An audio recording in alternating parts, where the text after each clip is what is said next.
Good morning, everyone. Today, as we prepare for Irresistible, I want to give you 20 minutes of discussion about the human brain, learning, and digital twins. This week, Eightfold announced a digital twin product, which is essentially an AI system that can capture information from your emails and other communications and documents to determine things about your knowledge and your capabilities and your behaviors, and then mimic that in a digital avatar. And, this is kind of an innovative idea, but it's been around for a while. We've seen these before, and I think they were mostly done and have mostly been done for psychological bots and systems like Replica and others where you can talk to a bot. And apparently there's research, or at least journalism stories, that Meta is working on one of these to go along with Instagram and others. And essentially these are AI systems that mimic human behavior and also capture human behavior as knowledge databases. And I would say, based on our experience using Galileo,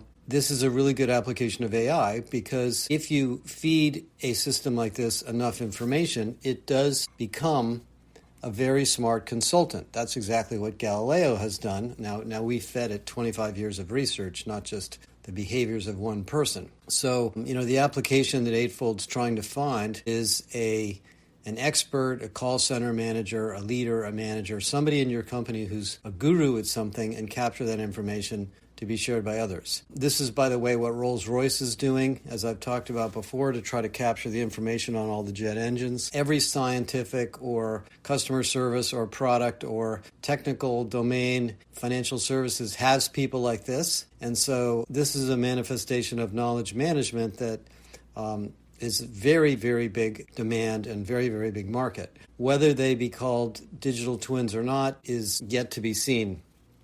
And I'm a little bit personally not a fan of personifying AIs like this, because I don't think AIs are people. I think AIs are technologies that can be used for business purposes. And I think we somewhat confuse our perspectives on what this stuff is by considering it to be human, because it doesn't have the characteristics of a human, behavior or emotional standpoint. But, it gets into the issue of learning and knowledge. So let's talk about that, because this is a major theme of the announcement we're making on May 21st, which, by the way, happens to be my birthday. So, as I've discussed in a bunch of podcasts the last couple of weeks, next week we're going to launch our big research paper on corporate learning. And learning in corporations has been around forever.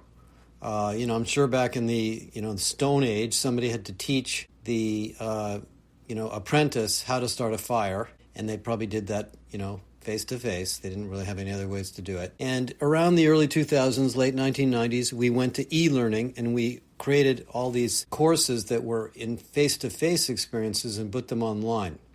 And the paradigm for corporate training and education and onboarding and support has always been the educational paradigm, the pedagogical model of learning that we all learned in grade school, elementary school, middle school, high school. And that is, a teacher or a professor or an expert sits for an hour and gives you a lecture. You take notes, you do exercises, you go into breakout groups, you do simulations. And at the end of that experience of some period of time, whether it be 1 day, 1 hour, or 1 semester, you're expected to have learned something. But as you know, that is very good for some things, but you do forget a lot. I'm a very good student. One of the things I was blessed with is a mind that learns things very quickly through reading. So when I was in college, I spent 6 years actually as an engineer, 4 years in undergrad, and then 2 years as a master's. I learned a lot about science and math and heat transfer and physics and chemistry and mechanics and engineering. I was a mechanical engineer. Originally, I was going to go out and try to design jet engines and do aeronautics type of stuff. And then I got into the energy industry. And when I was in the energy industry, I went through a year of training on the refining and oil and petrochemical industry. And I know about all the different parts of an oil refinery. Do I remember any of that stuff? No, I don't remember any of it. I remember the concepts very well. I remember the way these things work. So if I got plunked into an oil refinery, I could figure out what was happening pretty quickly. But it's not operational stuff that I remember, and I doubt I could do a single problem set that I learned in college again. I doubt I could even make a stab at it. So there's this problem we have called the forgetting curve, which is very famous. The guy who's most famous for it is a guy named Richard Ebbinghaus, and he's been written about a lot, Herman Ebbinghaus. And he essentially studied in a variety of ways how quickly people forget things. And there are curves that show you that within a day you forget about half of what you learned. Within 2 days you forget about 3/4, and then it sort of slopes down. And the way we overcome that is through repetition. And it's often called spaced repetition, where we repeat the content later with a period of gap in between. So the second time you're learning something that's similar to the first time, you're forced to recall it. And the process of recalling it actually stimulates a deeper level of learning. And it sort of makes sense to me, because when you're a little kid and you bang your knee or you burn yourself, you do tend to remember that you hurt yourself and you try not to do it again, but you tend to do it again.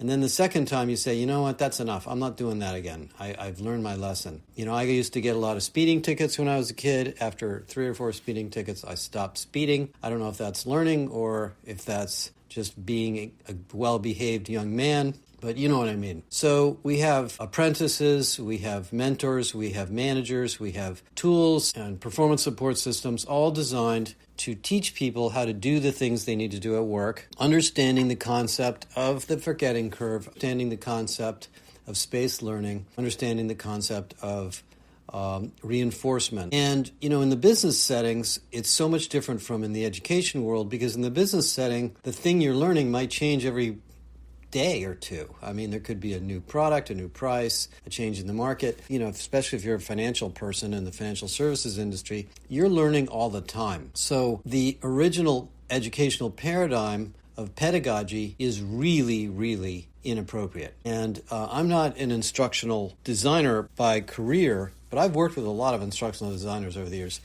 And they do tend to have a somewhat, here's my solution, let me find a problem approach. In other words, every problem can be solved through training, and every training problem is a course. Now, I'm really not trying to insult anybody in this domain. I know it's much more complicated than that, and there's lots of other options besides courses. Everything down to a wallet card or a placard or, a performance support tool and other things. But the paradigm of learning and development is learning. Now, and the word learning doesn't just mean education. It means, learning on the job, learning in the flow of work, all of that stuff. So we've been, doing this for at least the 30 years I've been here in an educational paradigm, creating courses. And most of the billions of dollars spent on content externally is purchasing courses. We called our courses programs in the Josh Bersin Academy because they were very much more complex than a course, and they had lots of different, interesting diversions during the program, because we didn't want people to have a predictable experience, because actually we found that it was more interesting to them when the program was unpredictable than when it was linear.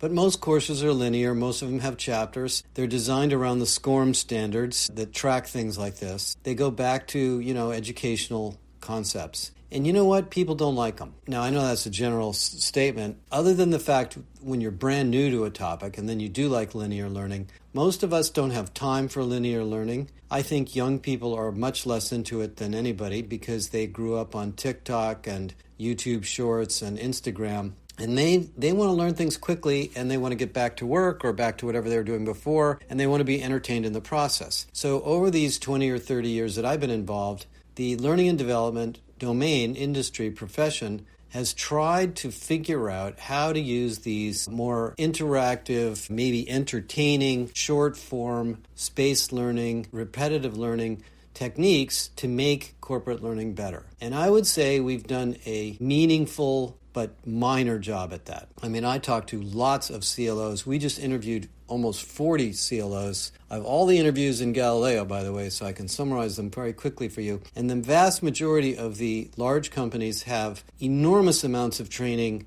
that they're constantly trying to edit and update, translate to different languages, and figure out how to get people to use. They do ROI studies. They try to drive completion rates. They do these sort of what I consider to be artificial measures of impact, because they don't really know if the learning is changing the performance of the person in their job. So, I would say that for all of the $360 billion that goes into this, it's an industry that's not that easy to measure its value. But it never goes away because everybody knows it's important, and there's lots of cultural reasons and engagement reasons why it's good. And people do enjoy learning new things. It's part of the reason they go to work. It's one of the reasons they take a job, really, is to advance their career. And I think human beings are born with an instinct to learn. I think one of the reasons that this is such a vital part of business is we are learning animals. You can see Elon Musk learning while he's tweeting. I'm not going to make a comment about Donald Trump, but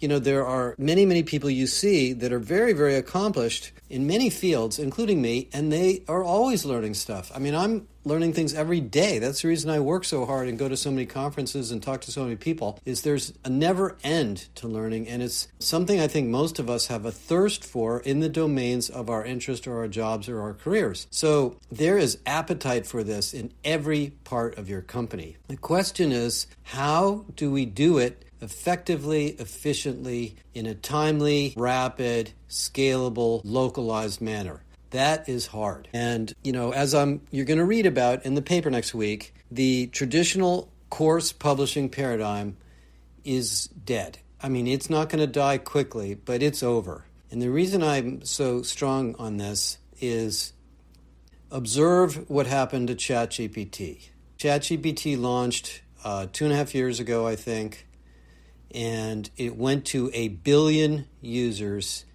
overnight. Why did 1 billion users decide to use ChatGPT? I think they were all trying to learn something. They were trying to find out something. They were trying to understand something. They were trying to answer a question. That curiosity cycle that humans have is massive in companies. It's sitting there waiting to be exploited and used and leveraged. And we now know from ChatGPT and everything else like it that the conversational approach through typing or through talking or other means is the way humans enjoy the learning experience. Now, sometimes we want the teacher or mentor to tell us things. Explain such and such to me. Why does so-and-so happen? How come I'm not getting a result by doing this, that, or that? Why did this fail? There's a lot of times where we will pose a complex question and hope that the learning or the teacher or the system will explain it to us in the right way. This is why in our new system we have AI tutors and AI coaches and an AI Josh to answer those questions for you. Sometimes I want to listen to it because I'm in the car. Sometimes I want to view it on a video. I've had situations where I'm trying to learn something. For example, I'm in the car and I'm interacting with something over the phone. And as soon as I get home, I go to YouTube and I look at the video because I want to see a picture of what they're talking about. And in 5 minutes and on YouTube, I got it in my head. So we need these learning solutions, systems, platforms, programs, courses, whatever we end up calling them, to be interactive in order to placate this really massive demand. And there was a really interesting article in the Financial Times this week, which I'll link to. I don't know if you guys can get it, but maybe I'll find a way to get it to you. Where the woman who's in charge of the AI assistant in Google, when you go to Google now, and you ask a question, it shows you an AI-generated summary. Unless you put, by the way, if you put -AI at the end of the query, it will not do that. And the downside of that is that it's burning a lot of compute cycles to generate that little summary for you. But they'll get smarter at that, and they'll reuse the summaries, I'm sure. And she said what we're finding is that the number of queries per user, per session, is going up by orders of magnitude. And I call that the curiosity effect, the curiosity cycle. The curiosity cycle is what happens in a classroom or anytime you're talking to somebody who's really knowledgeable and you ask them a question and then you ask them another question and then another question. And the more intelligence they share with you, the more interesting or curious you are about the next piece or the next implication of that answer. So what they've done with AI, what Google's basically saying, is we've unlocked the curiosity cycle or the curiosity circle, whatever we end up calling it. And I'll tell you what had just happened to us. So, we've been producing research and selling it through memberships for a long time, mostly through websites before Galileo. And, I would look at the utilization of our websites and, maybe 100 people logged in on a given day. I don't really know how much of it they read. And we would look at how many things were downloaded. And it was,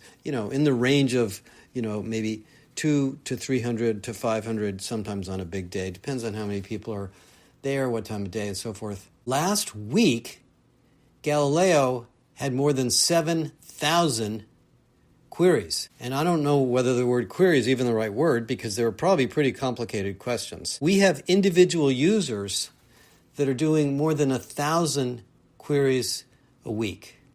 And we know who they are. We don't know what they're asking. So there's an unlock here of learning and capabilities that has taken place that is a paradigm shifting opportunity for us. And this unlock of making the learning process and the learning content dynamically available through AI is massive. And I don't think we're going to call it learning. I don't know what we're going to call it. As you've seen me talk about and you'll see in the paper, I think we might want to call ourselves the business enablement function. Sounds like kind of a geeky term, but it's much more than learning. It's learning, it's enablement, it's empowerment, it's support, it's mentoring, it's coaching. Now, there is still a world for coaches. I had a nice call with a large company that they didn't want me to share the story yet, but about a big change management program going on in a large consumer goods company and how they're using AI coaching to help. So there will be AI coaches. I don't know, whether that will become a massive market or not. It is nice to have a digital coach that knows everything you need to know, and Galileo's going in that direction too. There's a bunch of those products on the market now, and some of them are really kind of cheap, thrown together things, and some of them are fairly sophisticated. And I think they'll probably become very domain specific. But ultimately, the real, to me, value of AI coaching isn't buying it off the shelf. It's doing it inside of your company, and that's where the digital twin thing comes in. If you look at the combined intelligence of the Microsoft Copilot and all of the information in the Microsoft Graph, and add to that the actual content in the documents that are created, not just the emails and the meetings and the transcriptions of the meetings, but the actual documents themselves, which, by the way, Microsoft has access to that too. The Copilot is basically a gigantic digital twin of your whole company. So at some point, Microsoft's going to use all that data to help us, or we can do it ourselves, with our own IT departments to see what's going on and why this sales rep is more successful than that one and why this manufacturing manager is generating more revenue than that one. And the reason I'm getting into all this today is we have this big announcement next week, and I want you guys to be ready for it. One more story, and then I'll kind of wrap this up and give you some things to think about. One of the people I sat next to this week was the head of operations for the European business of a large restaurant chain, who you know who they are, but I won't mention their names. And she said, they have franchisees, as most restaurants do. So of the, thousands of restaurants they have all over Europe, I don't know, a pretty significant number of them are not owned by this company. They're franchisees. And they're very creative, innovative entrepreneurs running these stores. I used to work at one myself. And she said, I was in Canada, and I ran across a very, very high-tenured one of our stores that had incredibly high revenue per customer, very high profitability, and very, very high employee retention. And she said, I discovered when I went there, I had to physically visit them and meet the managers. They were very, very good at training people. They had, little placards attached all over the place and behaviors and all sorts of very, very specific education and training for everybody who worked in there. And people really liked it, and they did a good job. The customers liked it. It was very successful. She said to me, I'd like to pick up that story and share it to all of our restaurants, but I don't really know how to do that. I said, well, welcome to the world of AI. Welcome to Galileo. You could literally interview these people over the phone or go do a video interview of them and stick it into an AI platform like Galileo or others, and you could make it available to everybody, and they could ask questions about it. And that would take almost no instructional design at all to do. And we were having dinner together, and we spent the rest of the evening talking about this. So you can imagine the potential here when we unlock this publishing-based pedagogical model of training and make it a different approach. I'm not saying that pedagogical linear training is ever going to go away. It's still needed, and people do want it at certain points in their career for certain things. But it is a very minor part of the ongoing training and enablement of our organizations. Okay, So next week, we're going to unleash a whole bunch of stuff on this, as well as a new product, a new component of Galileo that I think you're going to be pretty excited about. And we're going to make it very affordable for everybody so you can leverage it. And for those of you coming to Irresistible, we have some really exciting stuff, including some brand new things from USC. We're going to visit some places that you've never seen before. I think if you're in Southern California, you want to come over, you can still get in. I think there's some seats available. Lots of CHROs coming, lots of people from all over the world. I'm looking forward to seeing everybody there. And have a good weekend and more to come next week. Bye for now.